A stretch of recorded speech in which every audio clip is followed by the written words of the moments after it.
Baiklah, Assalamualaikum warahmatullahi wabarakatuh.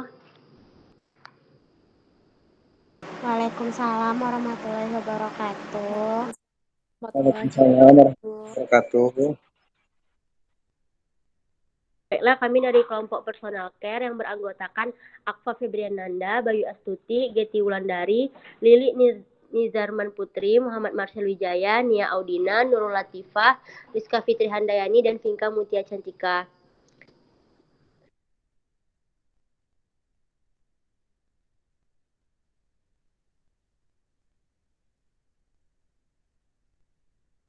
Baiklah, di sini kami akan membahas mengenai jurnal tanaman, bahan alam kelautan, mineral, minyak asiri, hewan, dan mikroorganisme.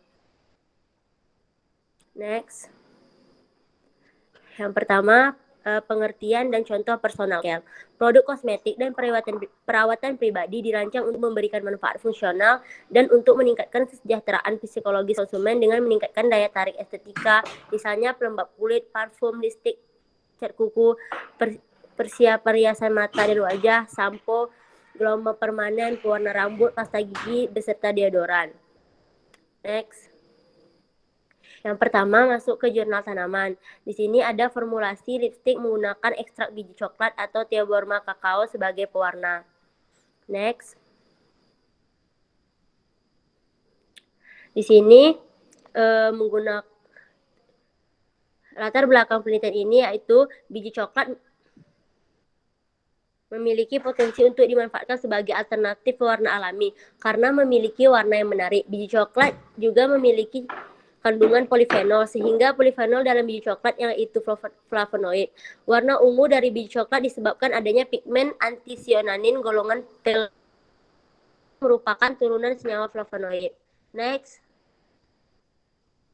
Adapun tujuan dari penelitian ini yaitu untuk membuat sediaan lipstik menggunakan zat warna dari ekstrak biji coklat dan untuk mengetahui apakah sediaan lipstik yang dibuat stabil dan memenuhi syarat mutu. Next. Kemudian masuk ke metode penelitian. Yang pertama, pembuatan ekstrak biji coklat. Sebanyak 1 kg biji coklat tanpa kulit biji yang telah dihaluskan dengan lumpang lalu dimaserasi dengan 1,5 liter etanol 96% yang telah dicampur dengan 30 gram asam sitrat, ditutup dan dibiarkan selama 5 hari. Terlindung dari cahaya sambil sering diaduk, saring dengan kain kasa, filtrat cipta filtrat pertama. Kemudian ampas dimaserasi kembali dengan etanol 96% yang telah dicampur dengan 10 gram asam sitrat sebanyak 0,5 liter selama 2 hari. Saring dengan kain kasa. Hasil yang diperoleh tersebut dicampur dengan filtrat pertama, lalu diuapkan dengan bantuan alat repotari evaporator pada temperatur kurang lebih 50 derajat Celcius. Kemudian di freeze drying menggunakan alat freezer dryer pada suhu minus 40 derajat Celcius. Next.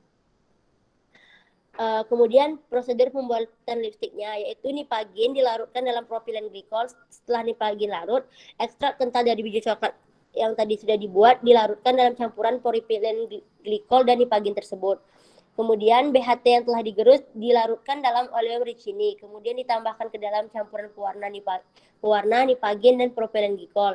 Kemudian diaduk hingga homogen, terciptalah campuran A. Kemudian ditimbang sera alba, carnauba wax, lanolin, vaselin alba, dan setil alkohol. Kemudian dimasukkan ke dalam cawan penguap, lalu dileburkan di atas penangas air.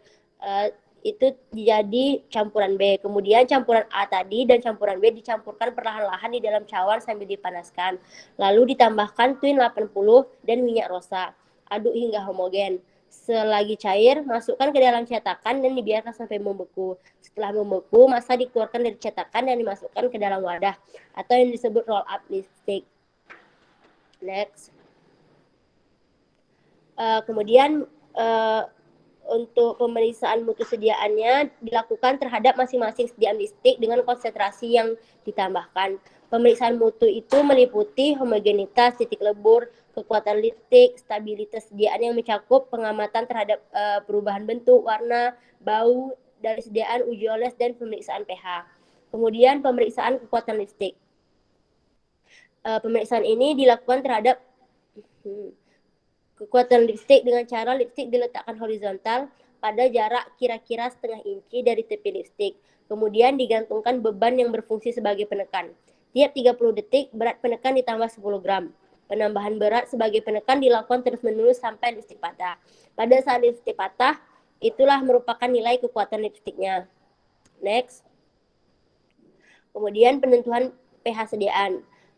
Digunakan alat pH meter terlebih dahulu yang sudah dikalibrasi menggunakan larutan dasar standar dengan pH 7 dan dilarutkan pH asam pada pH 4,1 sehingga alat menunjukkan harga pH tersebut. Kemudian elektroda dicuci dengan air suling lalu dikeringkan dengan tisu. Sampel dibuat dalam konsentrasi 1%, yaitu ditimbang 1 gram sediaan dan dilebur dalam beker gelas dengan 100 ml air suling. Dilakukan di atas penangas air. Setelah dingin, kemudian elektroda dicelupkan dalam larutan tersebut. Dibiarkan alat menunjukkan harga pH sampai konstan. Angka yang ditunjukkan oleh pH meter tersebut itulah yang merupakan pH sediaan. Penentuan pH ini dilakukan 3 kali pada lipstik terhadap masing-masing konsentrasi. Baiklah, apabila ada yang ingin bertanya dipersilakan. Izin bertanya, kelompok penyaji. Ya, silakan. Tadi kan pada proses macerasi itu dilakukan dengan merendam sampel dengan mencampurkan etanol 96% dengan asam sitrat. Nah, biasanya kan merendam sampel ini menggunakan dengan etanol 96% aja. Apa fungsi penambahan asam sitrat pada perendaman sampel ini? Terima kasih.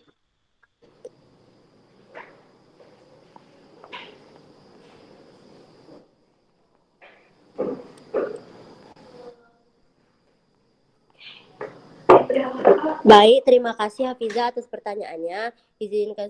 Berikan saya waktu untuk menjawab. Kemudian presentasi selanjutnya akan dipresentasikan oleh Bayu Astuti. Kepada Bayu dipersilakan.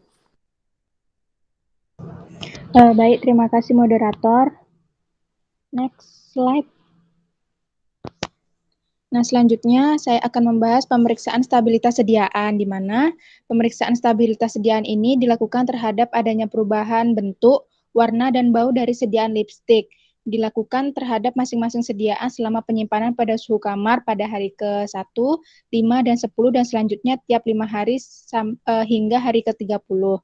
Nah, pada perubahan bentuk diperhatikan apakah lipstiknya tadi terjadi perubahan bentuk dari bentuk awal percetakan atau tidak. Kemudian pada perubahan warna diperhatikan apakah lipstiknya terjadi perubahan warna dari awal pembuatan lipstik atau tidak. Dan pada perubahan bau diperhatikan apakah lipstik masih berbau khas dari parfum yang digunakan atau tidak. Next. Kemudian untuk pemeriksaan titik lebur lipstik, nah, pengamatan dilakukan terhadap titik lebur lipstik dengan cara melebur lipstik. Nah, sediaan lipstik tadi yang baik adalah sediaan lipstik dengan titik lebur dengan suhu di atas 50 derajat Celcius. Lipstik dimasukkan ke dalam oven dengan suhu awal 50 derajat Celcius selama 15 menit, kemudian diamati apakah lipstik meleleh atau tidak. Setelah itu, suhu dinaikkan 1 derajat setiap 15 menit dan diamati pada suhu berapa lipstik mulai meleleh. Untuk uji oles, sediaan lipstik dikatakan mempunyai daya oles yang baik jika warna yang menempel pada kulit punggung tangan banyak dan merata dengan beberapa kali pengolesan pada tekanan tertentu. Sedangkan sediaan dikatakan mempunyai daya oles yang tidak baik jika warna yang menempel sedikit dan tidak merata. Pemeriksaan dilakukan terhadap masing-masing sediaan yang dibuat dan dioleskan pada kulit punggung tangan dengan 5 kali pengolesan. Next. Untuk pemeriksaan homogenitas, masing-masing sediaan lipstik yang dibuat dari ekstrak biji coklat diperiksa homogenitasnya dengan cara mengoleskan sejumlah tertentu sediaan pada kaca yang transparan. Sediaan yang harus menunjukkan susunan yang homogen dan tidak terlihat adanya butir-butir kasar. Untuk uji iritasi, teknik yang digunakan pada uji iritasi adalah uji tempel terbuka atau patch test pada lengan bawah bagian dalam terhadap 10 orang panelis. Uji tempel terbuka dilakukan dengan mengoleskan sediaan yang dibuat pada lokasi lekatan dengan luas tertentu. Uji ini dilakukan sebanyak 3 kali sehari selama 3 hari berturut-turut untuk sediaan yang paling tinggi konsentrasi pewarna dari ekstrak biji coklatnya, yaitu pada konsentrasi 18. Reaksinya dapat diamati. Next.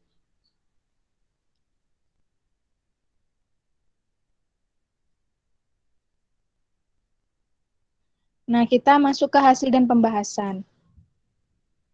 Yang pertama, titik lebur dari lipstik. Nah, hasil pemeriksaan titik leburnya menunjukkan bahwa sediaan lipstik dengan pewarnaan ekstrak biji coklat dengan konsentrasi 10% dan 12% melebur pada suhu 60 derajat Celcius, sedangkan lipstik dengan pewarnaan ekstrak biji coklat 14, 16, dan 18% itu melebur pada suhu 59 derajat Celcius. Nah, dari hasil pemeriksaan, titik lebur terlihat bahwa semakin tinggi konsentrasi ekstrak biji coklat yang digunakan, maka semakin rendah titik leburnya.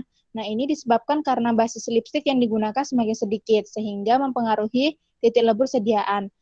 Lipstik yang baik memiliki titik lebur di atas 50 derajat Celcius. Hal ini menunjukkan bahwa sediaan yang dibuat memiliki titik lebur yang baik.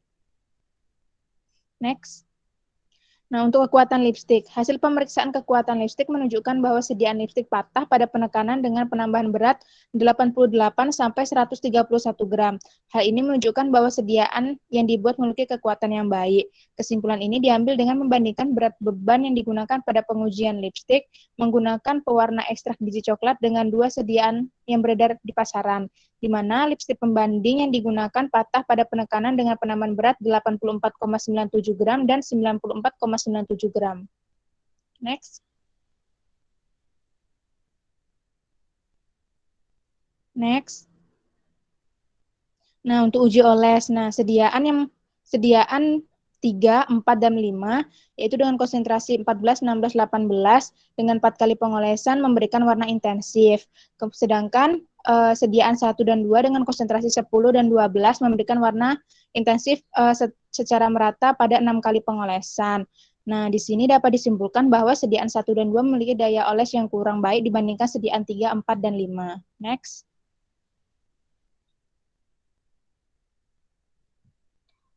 Untuk pemeriksaan pH, hasil pemeriksaan pH menunjukkan bahwa sediaan tanpa ekstrak biji coklat adalah 6,2, sedangkan sediaan yang dibuat dengan menggunakan pewarna ekstrak biji coklat dengan konsentrasi 10% adalah 4,6, konsentrasi 12% adalah 4,5, konsentrasi 14% adalah 4,4, konsentrasi 16% adalah 4,2, dan konsentrasi 18% adalah 3,9. Hal ini disebabkan semakin tinggi konsentrasi pewarna ekstrak biji coklat yang digunakan, maka sediaan yang dihasilkan semakin asam, karena ekstrak biji coklat bersifat asam. Nah, sediaan yang dihasilkan pH-nya mendekati pH fisiologis kulit bibir, yaitu kurang lebih 4. Dengan demikian, formula tersebut dapat digunakan untuk sediaan lipstik. Next.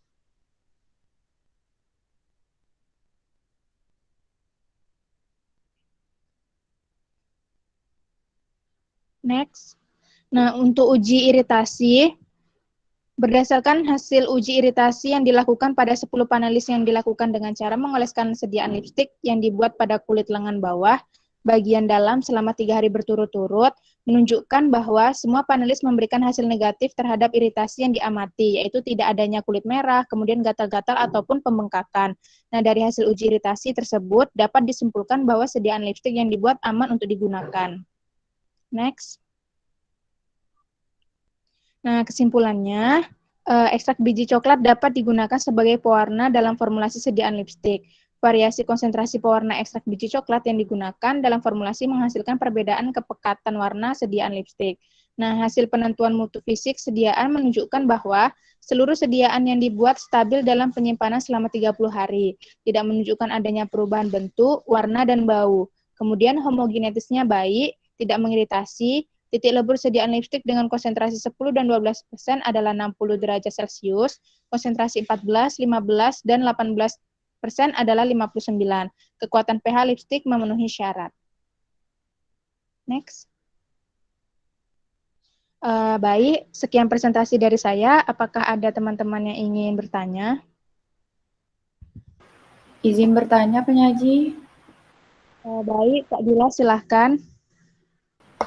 Tadi kan pada hasil uji daya oles itu didapatkan hasil bahwa sediaan 1 dan 2 memiliki daya oles yang kurang baik dibandingkan sediaan 3, 4, dan 5.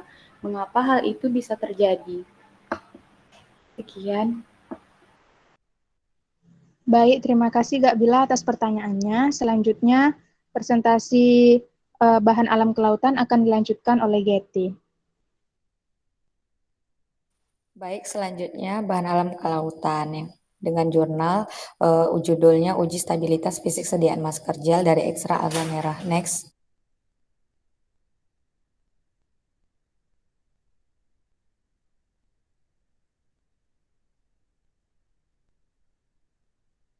Jurnalnya terlampir.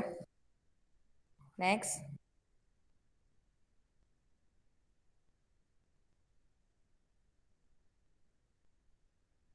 Next, Feby.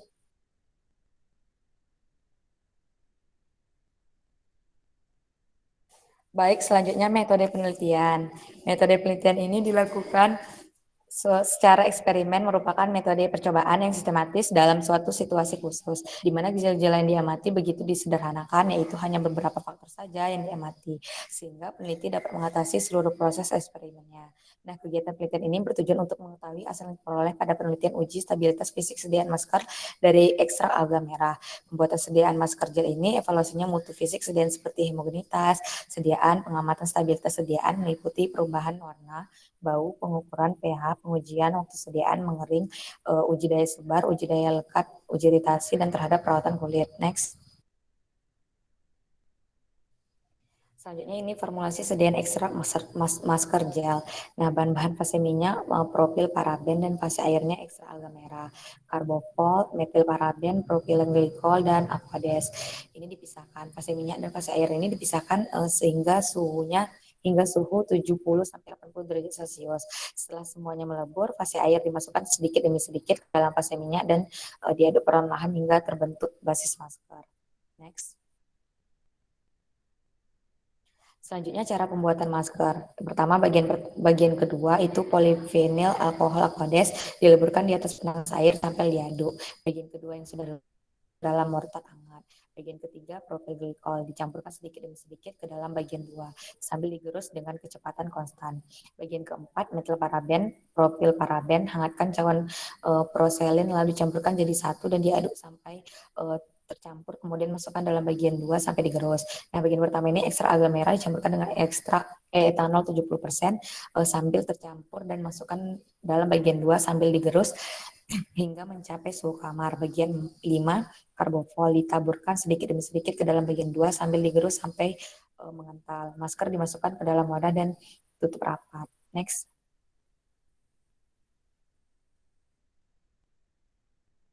Selanjutnya evaluasi masker gel. Next.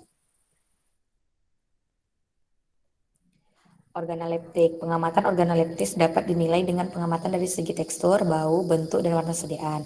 Waktu lepas dari kulit yaitu 10 sampai 15 menit. Pengukuran dilakukan setiap minggu selama 4 minggu. Penyimpanan pada suhu 26 kurang lebih 2 derajat Celcius dan suhu 40 derajat Celcius. Next.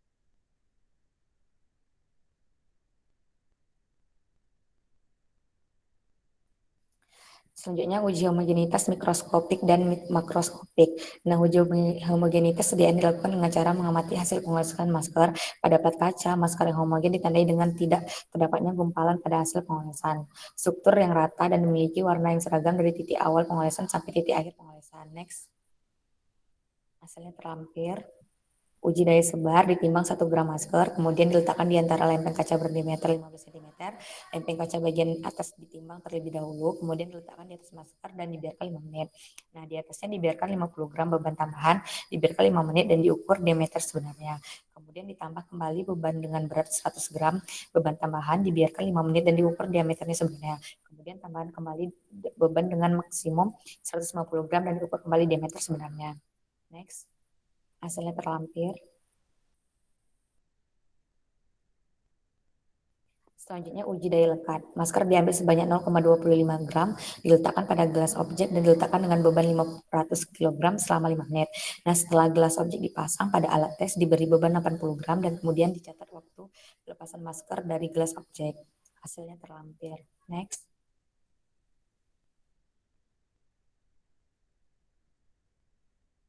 Selanjutnya uji proteksi. Siapkan kertas saring 10 x 10 cm dibasahi dengan phenophthalein dan dikeringkan. Masker ditimbang sebanyak 1 gram, kemudian dioleskan dengan masker di atas kertas tersebut. Pada kertas saring yang lain dibuat suhu area 2,5 sampai 2,5 kali 2,5 cm. Pada pinggirnya dibatasi dengan parafin cair. Kertas saring ditempelkan di atas kertas saring sebelumnya. Urutan KOH 0,1 N diteteskan pada area tersebut.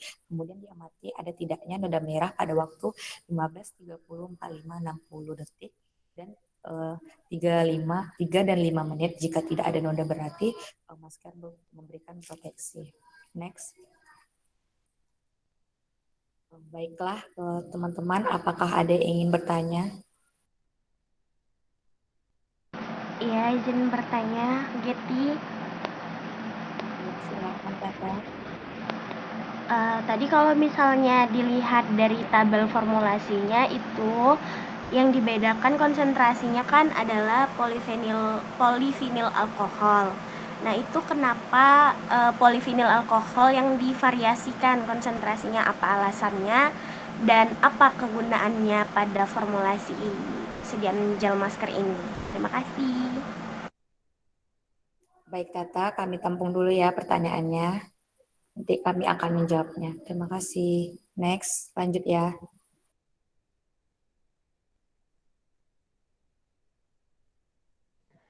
Baiklah, selanjutnya itu uji pH.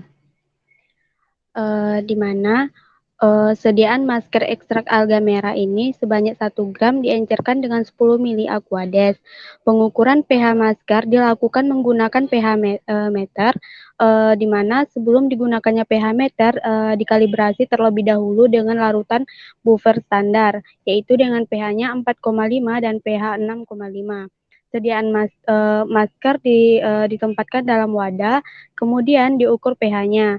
Pengukuran ini dilakukan setiap minggu selama 4 minggu penyimpanan pada suhu lebih dan kurang 26, itu 2 derajat Celcius dan suhu 40 derajat Celcius nilai pH. Nah, sehingga mendapatkan sediaan yang aman untuk kulit. Kemudian didapatkan nilai pH-nya. Untuk formula dan uji pH-nya itu terlampir. Next. Selanjutnya itu uji iritasi. Uji iritasi ini pengujian keamanan sediaan masker yang telah dibuat dan dilakukan terhadap 30 sukarelawan dengan uji template terbuka, serta dengan mengisi kuesioner. Sejumlah sediaan uji dioleskan pada tangan sukarelawan dan dibiarkan terbuka selama 15 menit. Jika tidak ada reaksi, maka akan diberikan dengan tanda negatif. Jika kulit merasa iritasi atau gatal, akan diberi tanda positif-positif. Nah, jika kemerahan itu akan diberikan dengan tanda positif-positif-positif. Untuk formulanya itu ada untuk formula itu ada 3 dan dengan uji iritasi hari ke-0 dan uji iritasi hari ke-31 itu terlampir. Next. Selanjutnya itu uji waktu kering. Sampel masker gel peel off sebanyak 1 gram dioleskan pada kulit punggung tangan. Kecepatan mengering masker gel peel off ditandakan hingga membentuk lapisan film dari masker untuk dapat mengeringkan dan dilihat menggunakan stopwatch. Uji waktu sediaan ini sediaan mengering itu mengacu pada metodenya, yang mana formula itu 1, 2, dan 3, dan waktu kering hari ke-0 dan hari ke-31 per menitnya.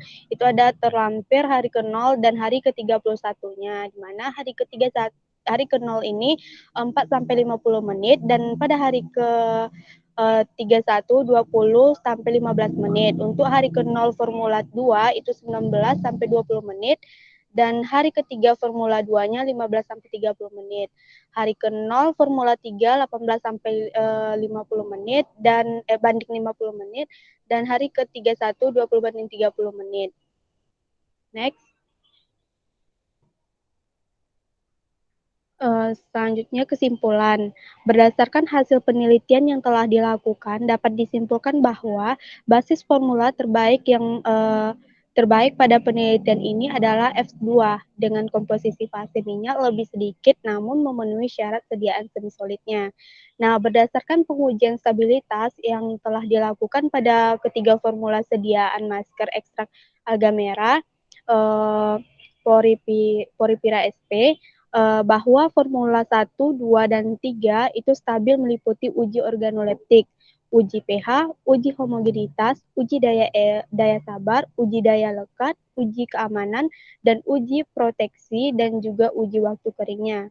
Ketiga formula ini itu memiliki basis yang bagus, namun dari ketiga formula basis formula 2 yang lebih bagus. Formula 2 yang lebih bagus. Formula 2 ini itu dikatakan baik karena memenuhi semua syarat pengujian dibandingkan dengan formula 1 yang mengalami iritasi ringan pada hari ke-0 dan hari ke-31 dan memiliki daya sabar yang baik. Next. Selanjutnya masuk pada jurnal ketiga, itu mineral dengan judul formulasi krim ekstrak etanol daun reundeu, Staurogin elongata Blooming equenzi dengan variasi konsentrasi parafin cair dan setil alkoholnya. Next.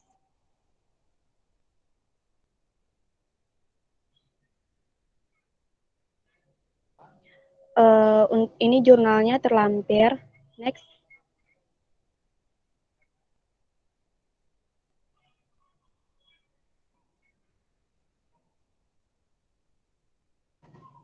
Next. Untuk alat dan bahan juga terlampir. Next. Selanjutnya itu masuk pada tahap formulasinya. Yang pertama yaitu preparasi sampel, yang kedua pembuatan ekstrak, yang ketiga formulasi krim. Next.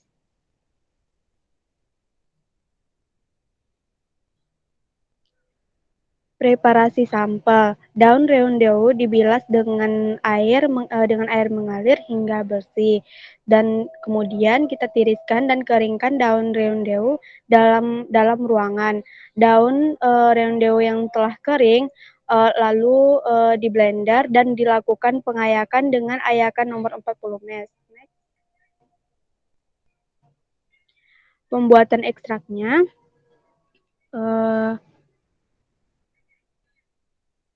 Untuk pembuatan ekstraknya, dimasukkan 1 kg serbuk simplicia daun reundeu ke dalam macerator. Kemudian ditambahkan 5 liter etanol 70% sampai sampel terendam. Selanjutnya tutup macerator dengan menggunakan aluminium foil sampai selama 3 kali 24 jam dan sesekali diaduk. Kemudian disaring hasil menserasi, pisahkan antara filtrat dengan ampasnya. Selanjutnya, dimenserasi kembali ampas dengan menggunakan cairan etanol baru dalam jumlah yang sama, sampai filtrat yang dihasilkan jernih. Kemudian dilakukan penguapan pada filtrat yang dihasilkan dengan alat rotari evaporator hingga didapatkan ekstrak kental. Next.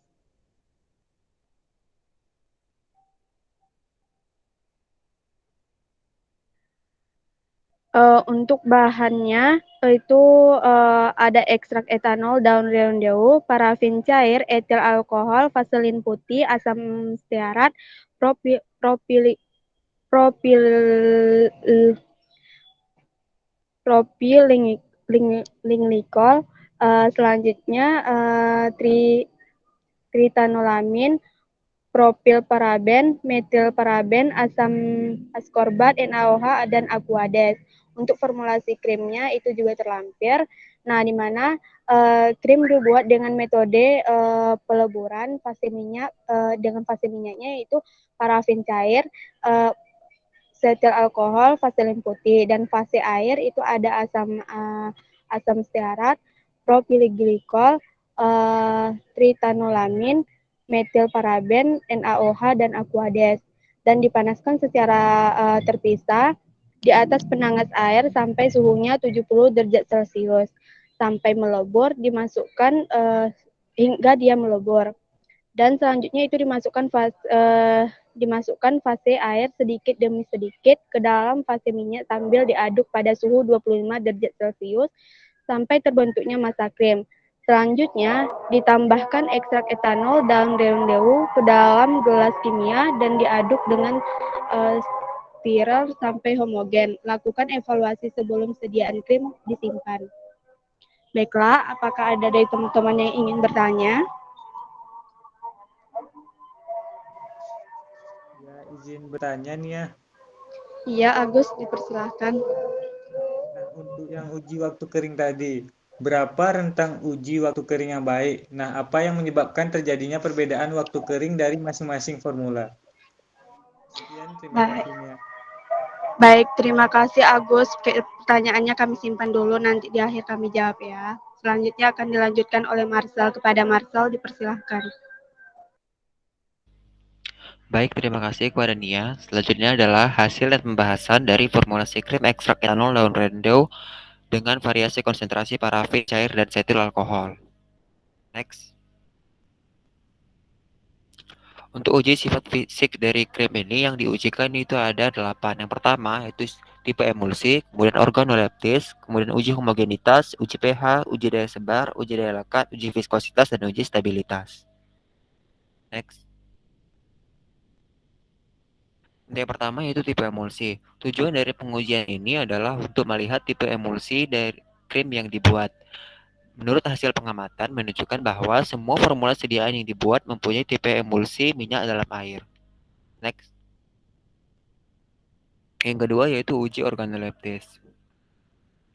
Berdasarkan hasil pengamatan uji organoleptis sebelum dan sesudah penyimpanan dari keempat formula diketahui memiliki tekstur yang kental, berwarna hijau, dan berbau khas lemah ekstrak etanol daun rendaun kecuali untuk formula kontrol yang memiliki warna putih dan tidak berbau karena tidak terdapat ekstraknya.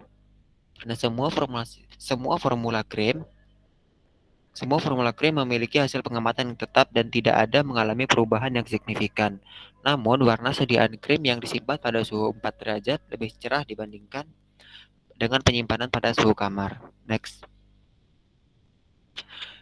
Kemudian yang ketiga yaitu uji homogenitas. Nah, pada pengamatan uji homogenitas, dari keempat formula diketahui bahwa sediaan krim yang dibuat tetap homogen, warnanya merata, tidak ada granul kasar, dan tidak mengalami perubahan ataupun pemisahan fase.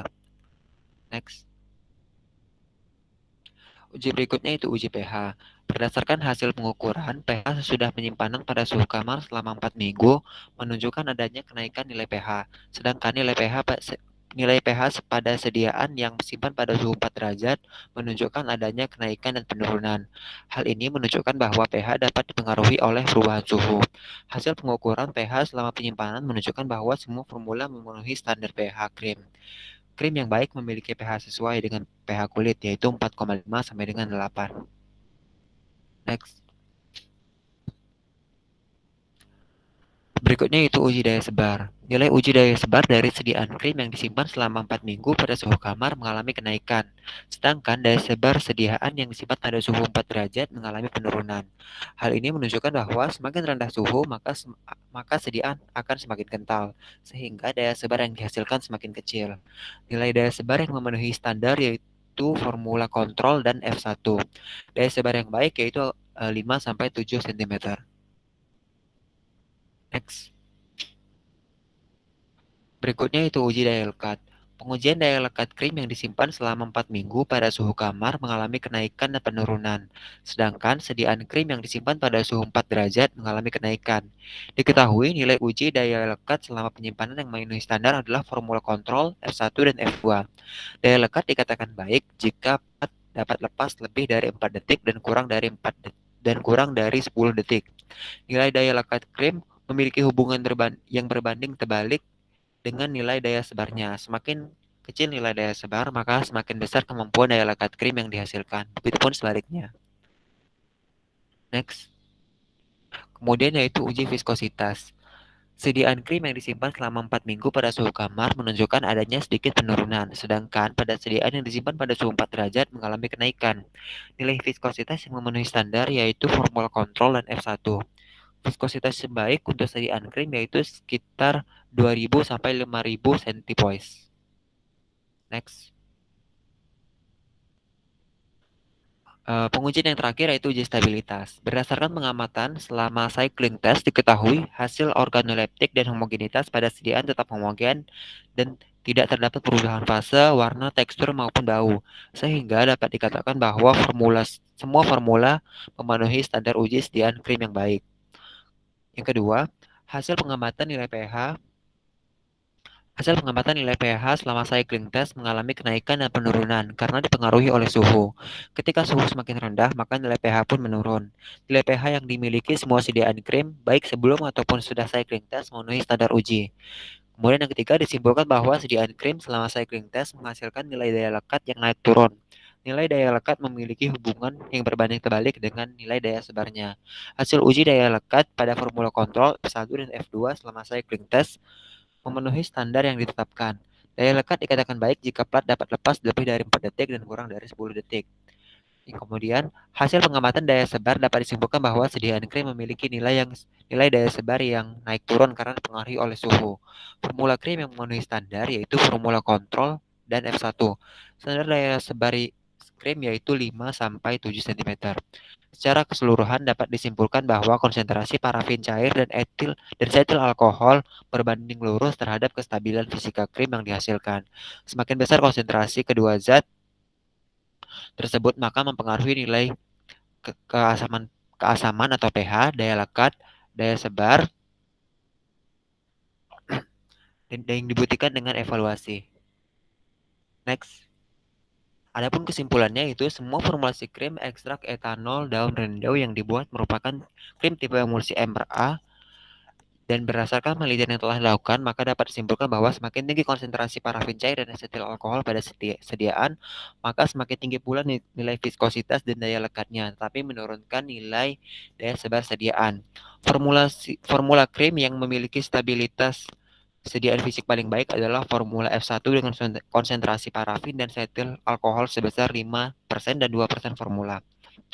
Formula F1 ini telah memenuhi standar uji organoleptis, homogenitas, pH, daya lekat, daya sebar, dan viskositas. Next. Baik, sekian dahulu. Apa ada yang ingin ditanyakan? Baik, izin bertanya kepada Marcel. Iya Bang Adi. Saya ingin bertanya mengenai uji yang telah Marcel paparkan. Ada dibahas mengenai uji mengenai pH.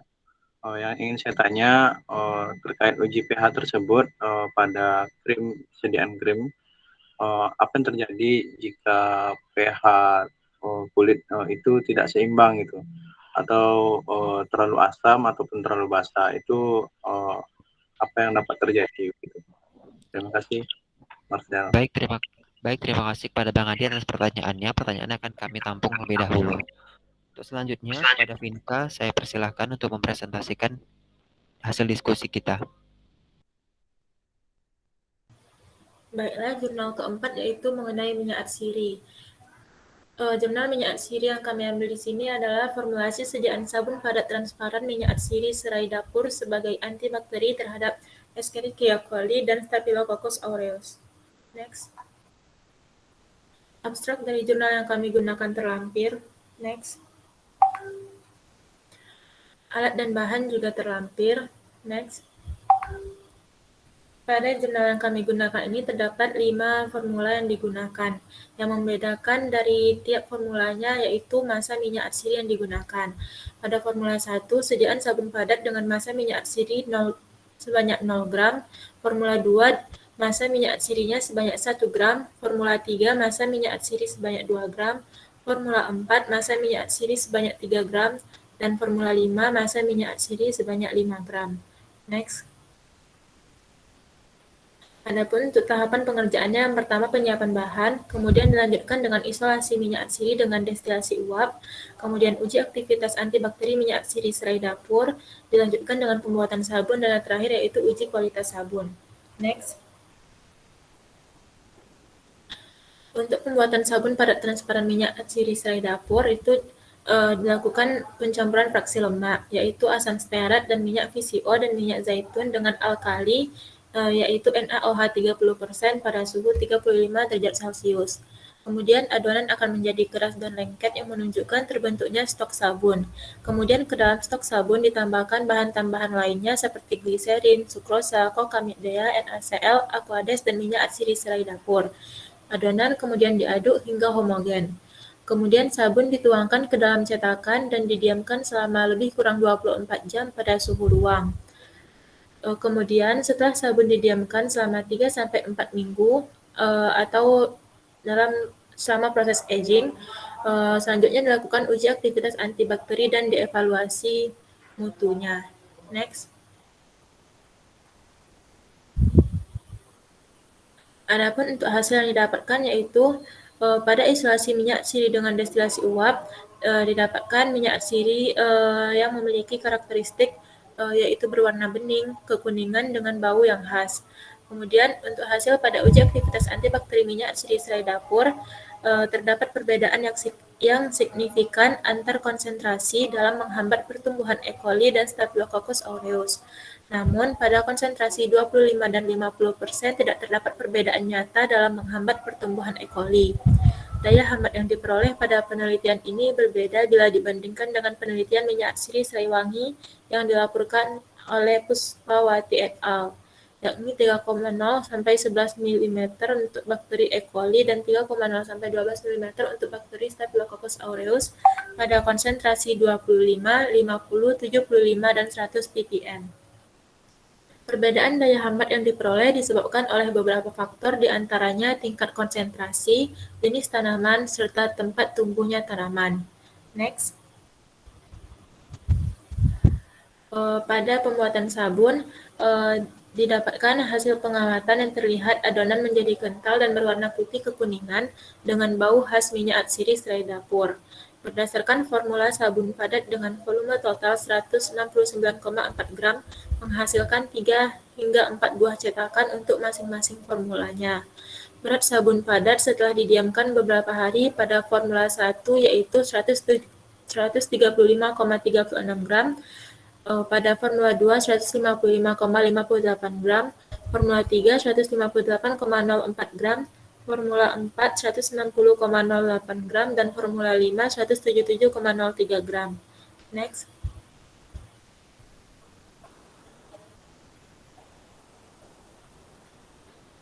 Untuk uji aktivitas antibakteri sabun padat minyak atsiri serai dapur, didapatkan hasil adanya perbedaan yang signifikan antara kontrol negatif dan perlakuan dengan minyak atsiri dalam menghambat pertumbuhan E. coli. Sedangkan perlakuan penambahan minyak atsiri dari formula 2 hingga 5 tidak berbeda nyata. Hasil uji antibakteri sabun terhadap Staphylococcus aureus menunjukkan tidak adanya efek penghambatan yang lebih besar atau tidak berbeda nyata antar semua perlakuan. Hal ini disebabkan karena senyawa-senyawa metabolit sekunder umumnya memiliki batas kemampuan dalam bioaktivitasnya. Next.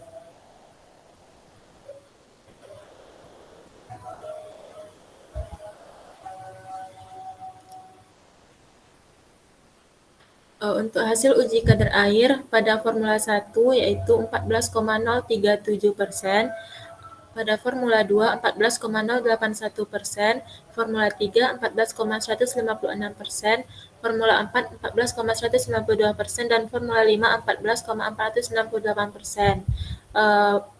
Bisa dilihat pada gambar di samping. Hasil tersebut menunjukkan bahwa setelah lebih dari hari ke-28 atau dalam masa aging, semua formula telah memenuhi standar SNI sabun mandi padat.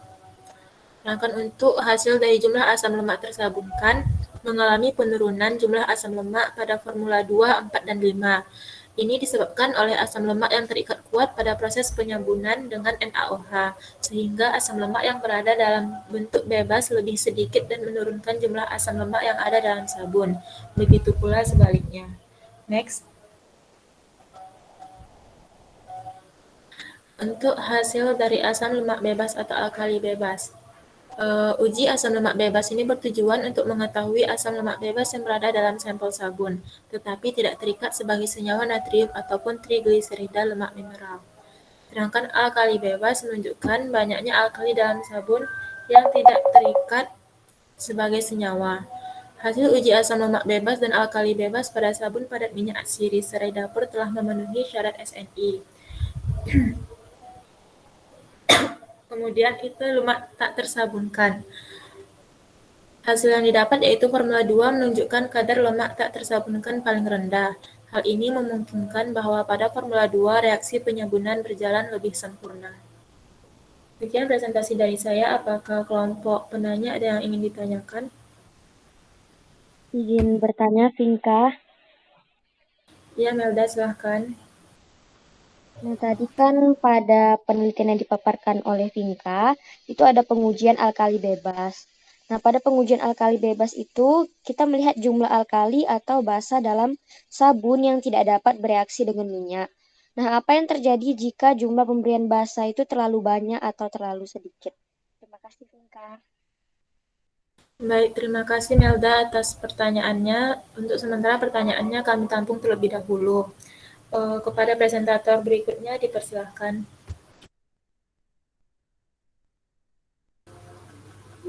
Baiklah, di sini saya akan melanjutkan presentase dari Vinka, yaitu tentang hasil dari minyak mineral.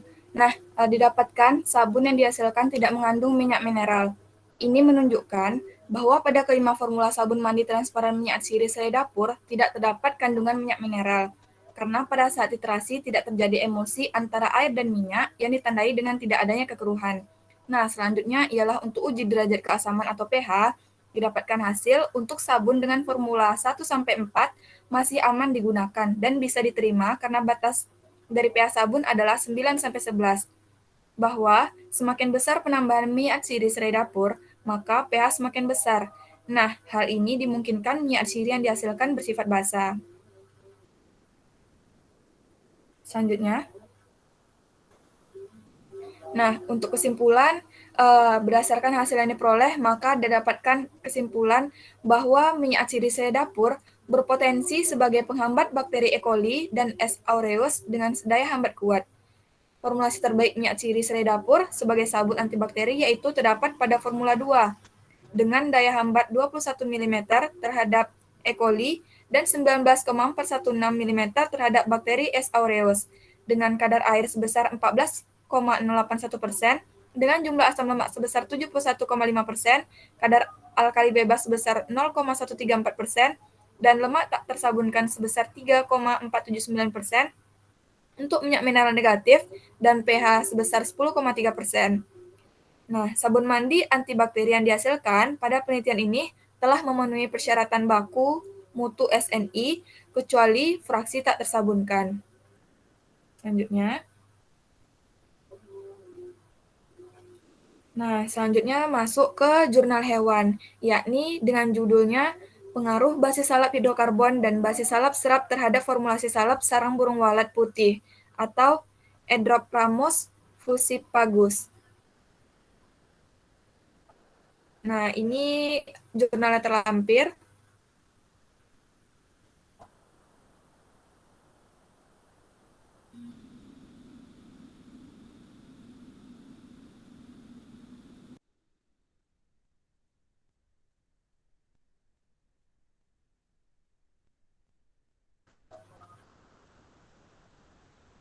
Next. Nah, walet. Walet merupakan burung yang dapat membuat sarangnya sendiri menggunakan air liurnya. Nah, sarang yang dihasilkan tersebut bersifat edible bird nest atau IBN.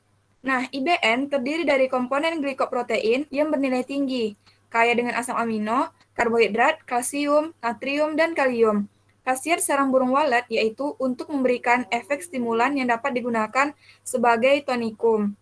Nah, Penelitian menunjukkan bahwa krim sarang burung walet putih dengan konsentrasi 10% memiliki aktivitas dalam penyembuh luka terhadap mencit. Nah, salah satu sediaan farmasi yang mudah dalam penggunaannya ialah dalam bentuk salep. Nah, bentuk sediaan salep cocok untuk tujuan pengobatan pada kulit karena kontak antara obat dengan kulit lebih lama, mempunyai konsistensi yang cocok sehingga mudah untuk digunakan. Selanjutnya alat dan bahan terlampir. Next. Berikut ialah bisa kita lihat di sebelah kanan ini adalah formasi salep sarang burung walet putih. Bisa kita lihat ya. Nah, untuk preparasi sarang burung waletnya, yaitu pertama-tama sarang burung walet dibersihkan dari kotoran yang menempel, sampel yang sudah bersih kemudian dikeringkan hingga kering, sampel kemudian dihaluskan dengan blender dan diayak. Serbuk sarang burung walet ditambah air sedikit demi sedikit di atas penanas air pada suhu rendah, yakni pada suhu 34 derajat Celcius atau maksimumnya 72 derajat Celcius selama 10-15 menit. Tujuannya agar kandungan proteinnya tidak rusak hingga mengembang, halus, tidak berbau, dan berubah warna menjadi putih, menandakan bahwa sampel siap diolah. Next. Nah, berikut ini ialah tahap pembuatan salep sarang burung walet putih. Yang pertama ialah preparasi sarang burung walet, yang kedua basis hidrokarbon, nah yang ketiga ada basis serap, yang keempat uji karakteristik fisik salep, yang kelima ada analisis data. Next. Nah, berikut yang selanjutnya adalah hasil dan pembahasan pembuatan salep sarang burung walet putih. Next. Nah, berikut ini ialah preparasi sarang burung walet. Untuk hasilnya, hasil identifikasi menunjukkan bahwa sampel memiliki karakteristik sarang burung walet putih. Sampel dibersihkan dari kotoran yang menempel dengan cara direndam dan dibuang kotorannya dengan pinset. Nah, sampel yang sudah mengembang, halus, tidak berbau, dan berubah warna menjadi putih menandakan bahwa sampel siap untuk diolah. Next. Nah, berikut ini ialah pembuatan salep sarang burung walet putih. Nah, basis yang digunakan dalam salep hidrokarbon yaitu vaselin album yang berfungsi sebagai basis salep. Parafin cair berfungsi sebagai emolien, nipagin dan nipasol berfungsi sebagai zat pengawet. Basis yang digunakan dalam salep serap ialah vaselin album sebagai basis serap. Nah, adepslane di sini berfungsi sebagai pengemulsi, sedangkan steril alkohol berfungsi untuk meningkatkan stabilitas salep, untuk sera alba berfungsi untuk meningkatkan konsistensi salep, dan untuk menstabilkan emulsi air dalam minyak. Nah, sedangkan nipagin dan nipasol berfungsi sebagai pengawet. Masing-masing basis salep dibuat dengan metode peleburan, dikarenakan basis salep yang digunakan memiliki konsistensi yang berbeda, yaitu padat, semi padat, dan cair. Nah, cukup sekian yang dapat saya sampaikan. Apakah ada pertanyaan dari kelompok penanya?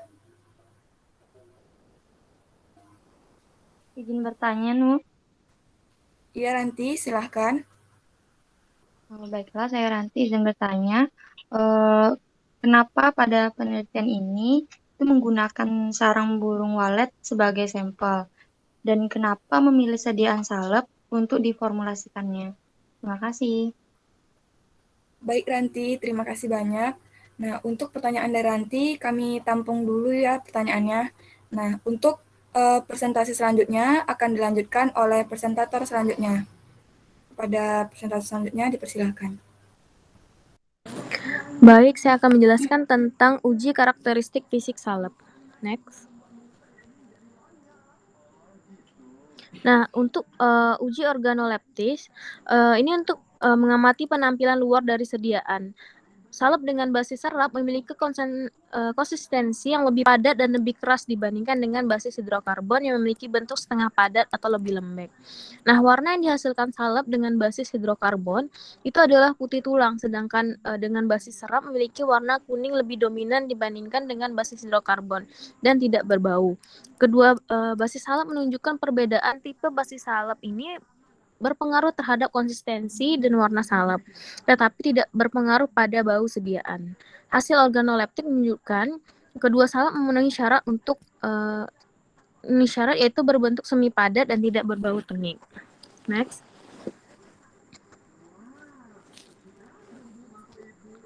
Kemudian untuk uji homogenitas. Di sini untuk melihat apakah salep yang dibuat itu homogen atau tercampur merata antara zat aktif dengan basis salep.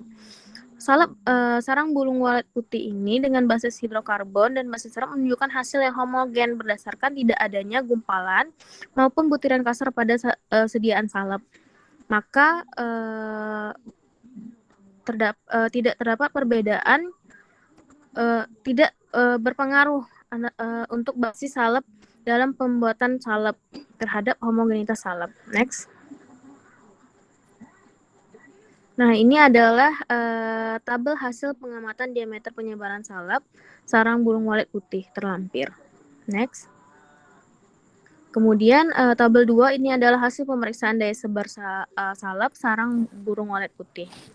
Next.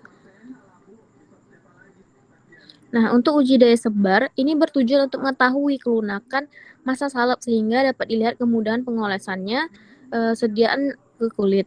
Nah, untuk berdasarkan tabel 1 dan 2, hasil pengamatan diameter penyebaran untuk basis hidrokarbon dan basis serat menunjukkan kedua basis salep memenuhi persyaratan uji diameter penyebaran salep, yaitu besar dari 5 cm dan kecil dari 7 cm.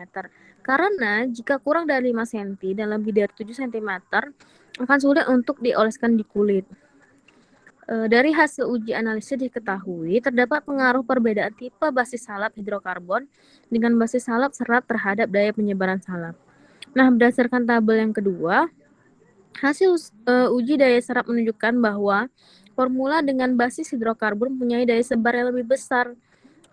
Hal ini sesuai dengan penambahan ban yaitu 50 gram sampai 200 gram formula hidrokarbon dapat menyebar lebih luas per menitnya dibanding dengan basis serat. Next. Untuk uji daya lekat itu bertujuan untuk mengetahui waktu yang dibutuhkan oleh salep untuk melekat pada kulit. Dari hasil uji daya lekat menunjukkan kedua basis itu memenuhi persyaratan uji daya lekat yaitu tidak kurang dari 4 detik. Semakin lama salep melekat pada kulit, maka efek yang ditimbulkan juga semakin besar. Nah, salep dikatakan baik jika daya lekatnya itu besar pada tempat yang diobati atau kulit. Salep dengan basis serap itu memiliki daya serap yang lebih lama yaitu 16,3 detik, sedangkan salep dengan basis hidrokarbon itu 11,6 detik. Hal ini dipengaruhi oleh viskositas salep di mana basis serap memiliki konsistensi yang lebih padat atau lebih keras dibandingkan dengan basis hidrokarbon. Karena semakin kental atau pekat massa, maka waktu yang dibutuhkan untuk memisahkan kedua gelas objek juga semakin lama. Hasil uji analisis diketahui terdapat pengaruh perbedaan tipe basis salep hidrokarbon dengan basis salep serat terhadap kelengketan salep. Next.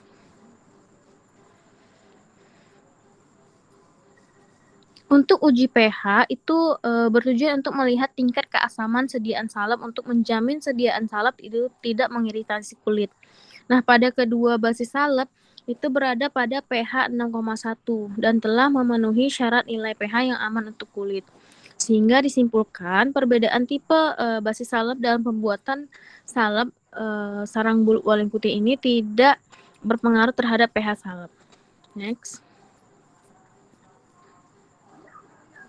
Untuk uji viskositas itu bertujuan untuk mengetahui besarnya tahanan suatu cairan untuk mengalir atau kekentalan suatu sediaan.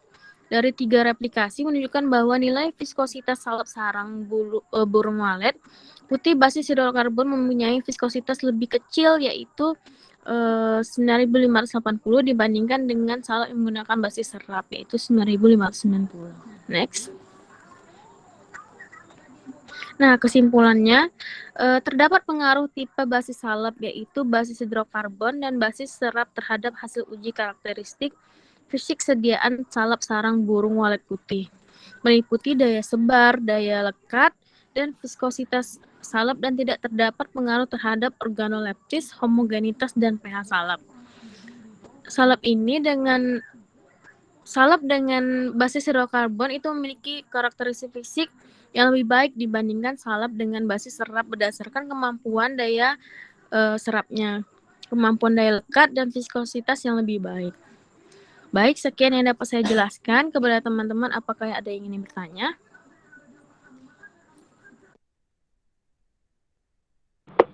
Izin bertanya, Rispa. Baik, Yurika. Terkait penjelasan yang Rispa jelaskan tadi terkait uji daya sebar dan uji daya lekat, saya ingin bertanya. Nah, menurut Rispa itu kenapa pada nilai uji daya sebar dan uji daya lekat itu diperoleh nilainya itu berbanding terbalik. Nah, kemudian pada hasil uji daya sebar itu lebih baik basis hidrokarbon atau basis absorpsi ya.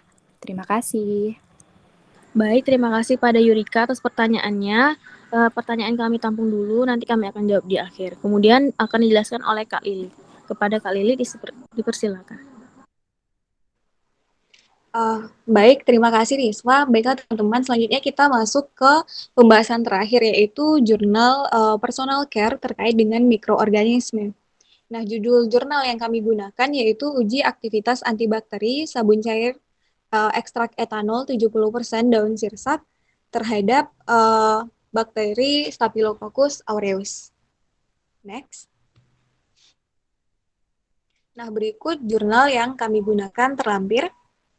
Next. Nah, berikut alat dan bahan yang digunakan pada penelitian ini terlampir.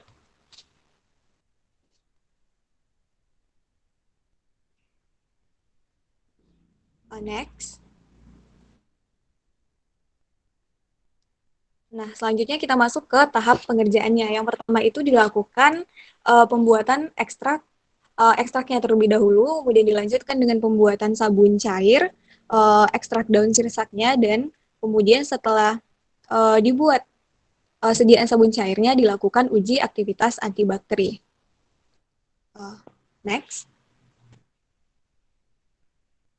Nah, yang pertama itu pembuatan ekstrak daun sirsak. Nah, itu dibuat dengan cara pertama itu timbang dulu daun sirsaknya sebanyak 1 kg, kemudian ditambahkan 3 liter etanol, kemudian didiamkan. Nah, pada pembuatan ekstrak ini menggunakan metode maserasi, dan setelah didiamkan dengan pelarutnya itu dipisahkan maserat dengan cara disaring, kemudian dilakukan pengulangan dengan pelarut yang sama. Lalu kumpulkan semua maserat dan lakukan penguapan dengan vakum rotary evaporator. Nah, berikut merupakan formula dari pembuatan sabun cairnya. Di sini menggunakan 3 formulasi dengan konsentrasi ekstrak daun sirsak yang berbeda. Untuk formulasi yang pertama itu menggunakan konsentrasi 6,25%. Formulasi yang kedua dinaikkan konsentrasinya 12,5%. Dan untuk formulasi yang ketiga itu dinaikkan lagi konsentrasinya sebanyak 25%. Nah, ekstrak daun sirsak di sini berfungsi sebagai zat ujinya.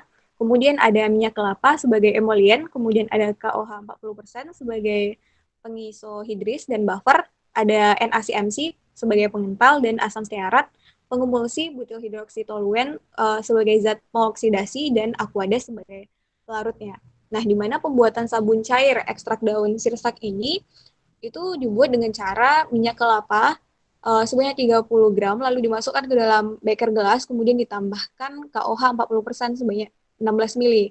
Nah, itu ditambahkan sedikit demi sedikit, lalu dipanaskan, kemudian hingga terbentuk pasta. Nah, setelah terbentuk pasta, itu ditambahkan 25 mili aqueous dan natrium atau NaCMC yang telah dikembangkan terlebih dahulu dengan aqueous panas, lalu diaduk hingga homogen. Nah, selanjutnya ditambahkan asam stearat, lalu aduk lagi hingga homogen.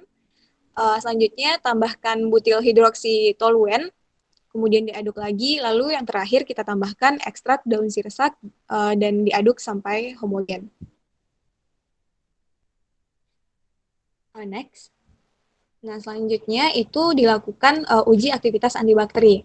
Nah, itu dilakukan dengan cara disiapkan terlebih dahulu isolat dari bakterinya dalam larutan NaCl, kemudian isolat tersebut diambil dan disuap steril pada media Na, kemudian didiamkan. Nah, setelah itu di lain Petri itu kertas cakram steril diteteksi dengan masing-masing formula konsentrasi yaitu 6,25% tadi, 12,5% dan 25%. Nah, didiamkan selama 30 menit agar menyerap ke dalam cakramnya dan diletakkan di atas permukaan agar. Nah, di sini untuk kontrol negatif itu kertas cakramnya ditetesi dengan Aquades dan untuk kontrol positifnya kertas cakramnya ditetesi dengan cairan Dettol. Kemudian masing-masing cawan Petri itu akan diinkubasi selama 24 jam pada suhu 30 derajat Celcius dan akan setelah itu dilihat aktivitas antibakterinya. Nah, pengujian ini dilakukan sebanyak 3 kali. Next. Nah, selanjutnya kita masuk ke hasil dan pembahasan. Yang pertama itu hasil uji organoleptisnya. Dari ketiga formulasi ini dapat dilihat tidak terjadi perubahan warna, bau, maupun tekstur dari sabun cairnya setelah penyimpanan selama 4 minggu. Hal ini menandakan dari sabun cair yang dibuat tadi bersifat stabil pada penyimpanan suhu kamar. Next. Nah, berikut terlampir juga hasil dari uji homogenitas. Dapat dilihat dari tabel berikut, pada semua konsentrasi itu tercampur secara homogen. Nah, pada pengujian homogenitas ini bertujuan untuk melihat bahan-bahan dari sediaan sabun cair tercampur dan tersebar merata antara zat adiktif dan basis sabun cair menjadi homogen. Nah, sabun cair yang homogen ditandai dengan tidak terdapatnya gumpalan atau butiran kasar. Nah, berdasarkan hasil pemeriksaan menunjukkan sediaan sabun cair ekstrak daun sirsak ini dengan berbagai konsentrasi tadi tidak memperlihatkan adanya butiran kasar atau gumpalan saat sabun cair dioleskan pada kaca objek. Next.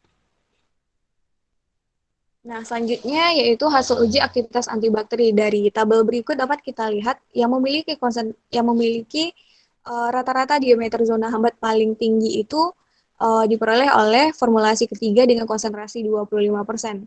Nah, menunjukkan adanya perbedaan makna antara kelompok kontrol positif dengan semua kelompok perlakuan pada sabun cair ekstrak daun sirsak yang dilakukan 3 kali pengulangan pada konsentrasi 6,25%, 12,5%, dan 25% menunjukkan adanya zona bening di sekitar cakram. Nah, dapat teman-teman lihat dari tabel berikut. Next. Nah, selanjutnya kita masuk ke kesimpulan. Formula ekstrak daun sirsak yang diuji terhadap bakteri Staphylococcus aureus memiliki aktivitas sebagai antibakteri dan mempunyai daya hambat paling besar pada konsentrasi 25% dibandingkan dengan konsentrasi yang dua lagi, yaitu 12,5% dan 6,25%. Next. Nah, demikianlah yang dapat Lili sampaikan. Mungkin dari teman-teman kelompok penanya ada yang ingin bertanya, dipersilahkan. Lili, Citra mau bertanya, Li. Iya, Cit. Silahkan, Cit. Nah, tadi kan Lili ada menjelaskan nih tentang proses ekstraksi. Nah, kenapa pada saat proses ekstraksi itu dilakukan maserasi yang berulang? Terus, kenapa pada penelitian ini memilih metode difusi cakram dalam melihat aktivitas antibakterinya? Itu pertanyaan Citra, Li. Apakah sudah jelas? Baik, Cit. Terima kasih atas pertanyaannya. Pertanyaan Citra Lili simpan terlebih dahulu.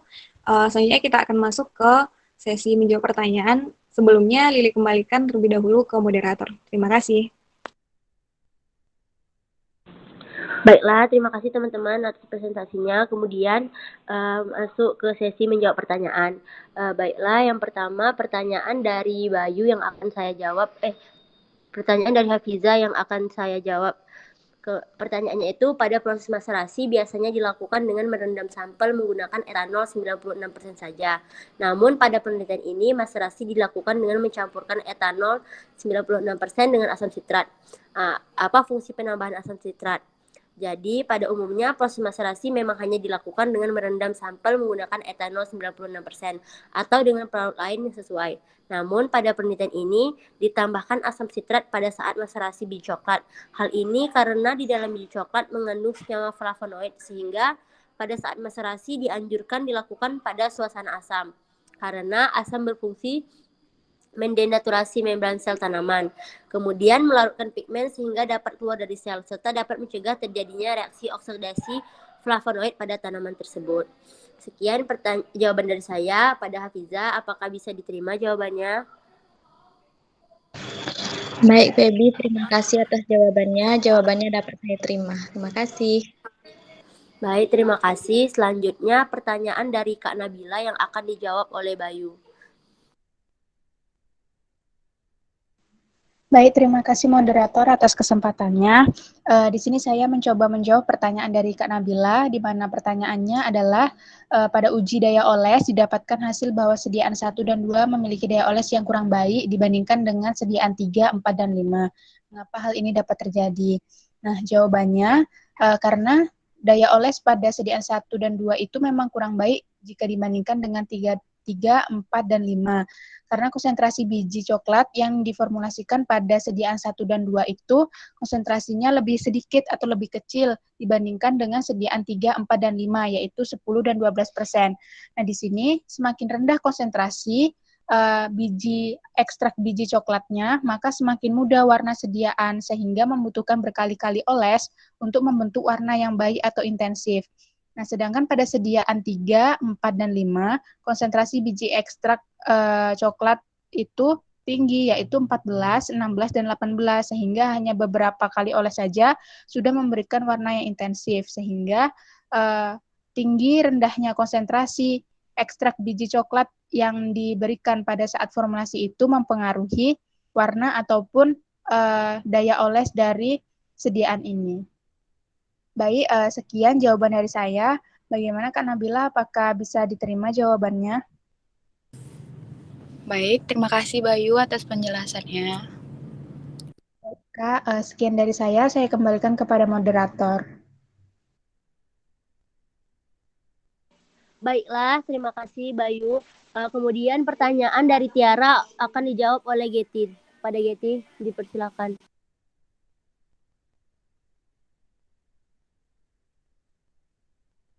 Baik, terima kasih moderator. Saya akan menjawab pertanyaan dari Tiara. Tadi pertanyaannya, mengapa dilakukan variasi pada penggunaan polifenil alkohol dan apa fungsi bahan tersebut? Nah, jadi jawabannya itu, polifenil alkohol merupakan suatu polimer biodegradable hidrofilik yang memiliki sifat membentuk film dengan baik serta larut air. Nah, PFA ini memiliki fungsi utama adalah sebagai bahan adhesif atau perekat dalam formulasi pembuatan masker. Perbedaan konsentrasi PFA ini pada tiap formulasi akan mempengaruhi daya lekat masker, di mana pada hasil pengujian didapatkan formulasi 3 dengan PFA sebanyak 16 mili menghasilkan daya lekat yang cukup lama, yaitu pada hari ke-0 selama 0,52 menit dan hari ke-31 selama 0,19 menit. Hal ini menunjukkan semakin tinggi konsentrasi PFA yang digunakan akan semakin besar pula daya lekat masker yang didapatkan. Baik, saya kembalikan ke moderator. Baik, terima kasih Geti. Kepada Tiara, apakah jawabannya bisa diterima?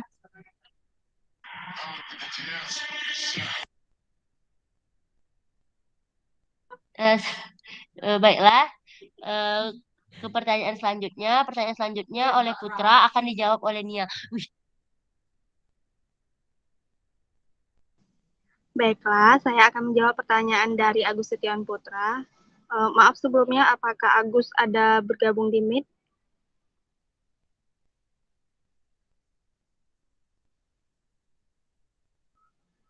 Maaf moderator, sepertinya Agus Setiawan Putra itu belum bergabung di Meet. Apa bisa pertanyaannya nanti saya jawab? Baiklah, kita langsung saja ke pertanyaan selanjutnya. Pertanyaan Putra nanti saja dijawabnya. Pertanyaan oleh Bang Adi akan dijawab oleh Marcel. Baik, terima kasih moderator. Saya akan menjawab pertanyaan dari Bang Adi yang pertanyaannya, apa yang terjadi jika pH kulit tidak seimbang, yaitu terlalu asam atau terlalu basah? Nah, jawabannya, seperti yang disebutkan pada slide uji pH, pH kulit yang baik itu berkisar antara 4,5 sampai 8. Apabila pH kulit tidak seimbang, maka berbagai masalah kulit bisa muncul. Contohnya, bila pH kulit terlalu asam, maka akan timbul kemerahan atau bahkan timbulnya jerawat. Sedangkan pH kulit yang terlalu basah bisa menyebabkan kulit kering dan mengelupas. Serta, tidak menutup kemungkinan jika pH kulit tidak seimbang bisa saja mengalami peradangan dan tanda-tanda penuaan seperti keriput, garis halus, akibat suatu enzim tertentu yang menghancurkan kolagen pada kulit. Nah, kepada Bang Aldi, apakah jawabannya bisa diterima? Baik, terima kasih atas jawabannya Marcel. Jawabannya bisa saya terima. Baik, terima kasih. Selanjutnya saya kembalikan kepada moderator. Baiklah, untuk pertanyaan selanjutnya dari Melda Yanti akan dijawab oleh Vinka.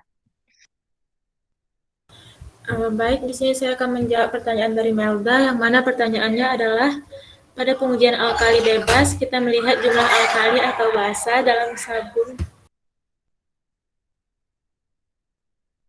sabun yang tidak dapat bereaksi dengan minyak.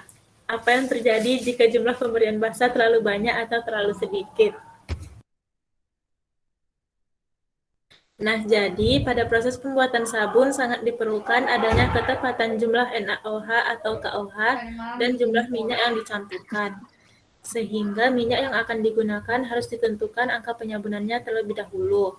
Apabila pemberian basa terlalu banyak, menyebabkan sabun akan sangat keras, berwarna putih, dan terasa gatal di kulit. Sedangkan jika pemberian basa yang kurang akan menyebabkan tersisanya minyak pada sabun yang diperoleh. Bagaimana Melda? Apakah bisa diterima jawabannya? Baik, terima kasih Vinka atas jawabannya. Berikutnya saya kembalikan ke moderator. Baiklah, untuk pertanyaan selanjutnya oleh Ranti akan dijawab oleh Nurul. Pada Nurul, silakan. Nah, baik, di sini saya akan menjawab pertanyaan dari Ranti tadi, yakni pertanyaannya, kenapa pada penelitian ini menggunakan sarang burung walet sebagai sampel dan kenapa memilih sediaan salep untuk diformulasikan?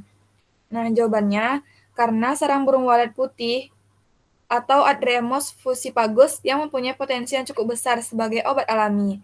Sarang yang dihasilkan tersebut bersifat edible nest atau sarang yang dapat dimakan dan biasa disebut dengan edible bird nest atau IBN. Nah, IBN ini terdiri dari komponen glicoprotein yang bernilai tinggi, kaya dengan asam amino, karbohidrat, kalsium, natrium, dan kalium. Dan juga sarang burung walet yang mengandung IGF atau epidermal growth factor yang dapat berfungsi memperbaiki tekstur kulit dan jaringan, serta mempercepat regenerasi kulit baru. Nah, jadi berdasarkan aktivitas yang dimiliki sarang burung walet putih tersebut, maka perlu dikembangkan menjadi suatu sediaan farmasi untuk meningkatkan penggunaannya. Nah, salah satu sediaan farmasi yang mudah dalam penggunaannya ialah dalam bentuk sediaan salep. Nah, bentuk sediaan salep cocok digunakan untuk tujuan pengobatan pada kulit, karena kontak antara obat dengan kulit lebih lama, serta mempunyai konsistensi yang cocok sehingga mudah untuk digunakan. Nah, Ranti, bagaimana Ranti? Apakah jawabannya dapat diterima? Baik, Nunu. Terima kasih. Jawabannya bisa saya terima. Baik, Ranti. Sama-sama. Baiklah, selanjutnya pertanyaan dari Yurika akan dibahas oleh Astagfirullah. Baik, saya akan menjawab pertanyaan dari Yurika. Pertanyaannya itu, kenapa pada uji daya sebar dan uji daya lekat nilai yang diperoleh berbanding terbalik? Dan pada hasil uji daya sebar lebih baik pada basis hidrokarbon dan pada uji daya lekat lebih baik pada basis absorpsi. Nah, jawabannya, untuk daya sebar pada sediaan salep dengan basis hidrokarbon dan basis absorpsi itu dilakukan untuk melihat kemampuan penyebaran salep di kulit. Penyebaran salep berpengaruh terhadap proses dan kecepatan difusi zat aktif melewati membran. Semakin besar daya sebar suatu sediaan, maka semakin baik dikarenakan semakin luas membran tempat sediaan menyebar yang menyebabkan difusi obat semakin meningkat. Kemudian untuk daya salep sebar salep yang paling baik berdasarkan tabel 2 yaitu hasil uji daya serap menunjukkan bahwa formula dengan basis hidrokarbon mempunyai daya sebar yang lebih besar besar hal ini sesuai dengan penambahan beban 50 gram sampai 200 gram formula hidrokarbon dapat menyebar lebih luas per menitnya dibanding dengan basis serap. Dari pengujian terhadap daya serap dapat dilihat dan dibandingkan dengan viskositasnya. Daya serap suatu sediaan akan berbanding terbalik dengan viskositas karena semakin besar daya sebar, maka akan semakin rendah viskositasnya. Salep dengan basis serap memiliki daya serap yang lebih lama yaitu 16,3 detik daripada salep dengan basis hidrokarbon yaitu 11,6 detik. Hal ini dipengaruhi oleh viskositas salep di mana basis serap memiliki konsistensi yang lebih padat atau lebih keras dibandingkan dengan basis hidrokarbon. Karena semakin kental atau pekat massa, maka waktu yang dibutuhkan untuk memisahkan itu juga semakin lama. Oleh karena itu nilai uji daya sebar dan uji daya lekatnya berbanding terbalik. Kepada Yurika, apakah jawabannya bisa diterima? Baik, Rispa, jawabannya bisa dipahami dan bisa diterima. Terima kasih atas jawabannya. Baik, saya kembalikan kepada moderator. Baik, selanjutnya pertanyaan dari Kak Citra yang akan dijawab oleh Kak Lili. Baik, terima kasih moderator. Baiklah, Lili akan mencoba menjawab pertanyaan dari Citra. Tadi Citra bertanya tentang kenapa melakukan pengulangan pada proses maserasi. Nah, hal itu dilakukan karena proses ekstraksi maserasi secara berulang bertujuan untuk menarik senyawa-senyawa yang tertinggal pada residu dan filtrat pertama serta untuk memastikan kembali senyawa-senyawa yang terdapat pada sampel sudah tertarik secara menyeluruh. Dan tadi Citra juga menanyakan kenapa memilih metode difusi cakram untuk melihat aktivitas antibakterinya. Nah, pada jurnal ini tidak disebutkan alasan spesifik menggunakan metode difusi cakram, tapi pada beberapa literatur metode difusi cakram merupakan salah satu metode yang digunakan untuk melihat aktivitas antibakteri dengan melihat daya hambat atau zona bening di sekeliling cakram pada pertumbuhan bakteri di media agar. Nah, semakin besar diameter zona hambat, maka semakin besar pula aktivitas antibakteri suatu sampel. Nah, begitu pula sebaliknya. Kalau menurut salah satu buku mikrobiologi yang ditulis oleh Pratiwi tahun 2008, metode ini merupakan metode yang sederhana dan hasilnya cukup akurat. Metode ini juga umum digunakan di laboratorium mikrobiologi. Dan juga daerah bening yang ada di sekitar cakram itu menandakan tidak adanya mikroba yang tumbuh. Hal ini menunjukkan bahwa sampel mempunyai aktivitas dalam menghambat pertumbuhan bakteri. Begitu,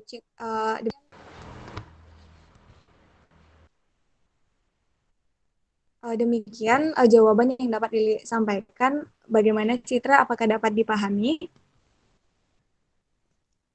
Bisa, Li. Terima kasih banyak, Li.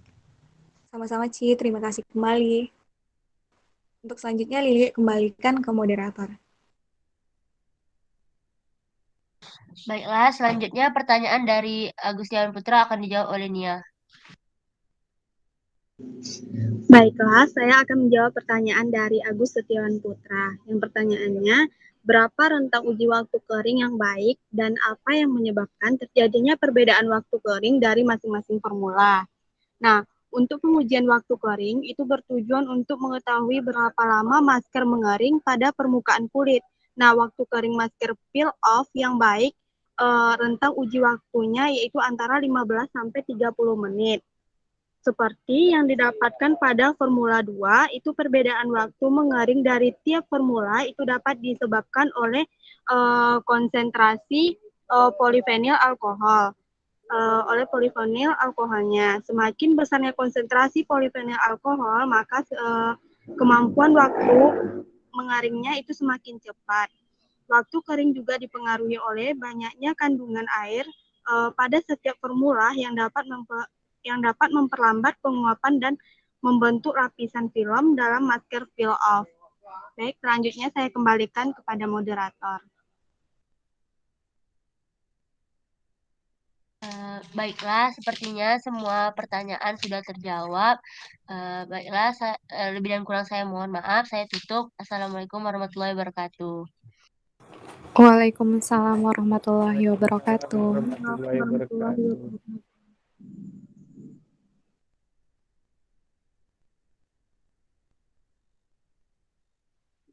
Terima kasih penyaji.